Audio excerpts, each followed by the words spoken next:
சட்டுன்னு ஒரு 10 நிமிஷத்தில் ஒரு எக் சோயா கிரேவி சிம்பிளாக நல்லா டேஸ்டியாக எப்படி செய்கிறதுன்னு பார்க்கலாங்களா. ஒரு கடாய் வச்சுக்கோங்க. அதில் 1 ஸ்பூன் எண்ணெய் ஊற்றிக்கோங்க. 2 முட்டை உடச்சி ஊற்றி அந்த முட்டையை நல்லா வறுத்து எடுத்து வச்சுக்கோங்க. எடுத்து வச்சு திரும்பியும் கடாயில் 1 ஸ்பூன் எண்ணெய் ஊற்றி மீல் மேக்கர் நம்ம சுடுதண்ணியில் போட்டு பாயில் பண்ணி எடுத்து வச்சதை இந்த ரெண்டாக கட் பண்ணி அதில் போட்டு அந்த எண்ணெயிலேயே வறுத்து ரெண்டையும் எடுத்து வச்சுக்கோங்க. கடாயில் எண்ணெய் ஊற்றி பச்சை மிளகா, ஒரே ஒரு பச்சை மிளகா, கருவேப்பிலை போட்டு தாளித்து, பெரிய வெங்காயம், ஒரே ஒரு பெரிய வெங்காயம் நீல வாக்கில் கட் பண்ணி போட்டுக்கோங்க. போட்டு நல்லா ப்ரௌன் கலரில் வறுத்துன்னு 2 பல் பூண்டு, 1 துண்டு இஞ்சி, சின்ன துண்டாக இஞ்சியும் நான் துருவி வச்சுருக்கேன். பெரிய பல் பூண்டுங்களாம் 2 சேர்த்திட்டேன். ஒரே ஒரு தக்காளி, பெரிய சைஸ் தக்காளியாக சேர்த்திக்கோங்க.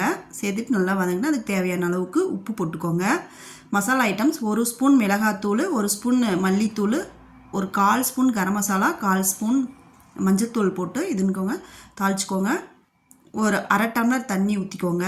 தண்ணி ஊற்றிட்டு அந்த வறுத்து வச்சதை போட்டு நல்லா கிளறி சர்வ் பண்ணிங்கன்னா சூப்பராக இருக்குங்க.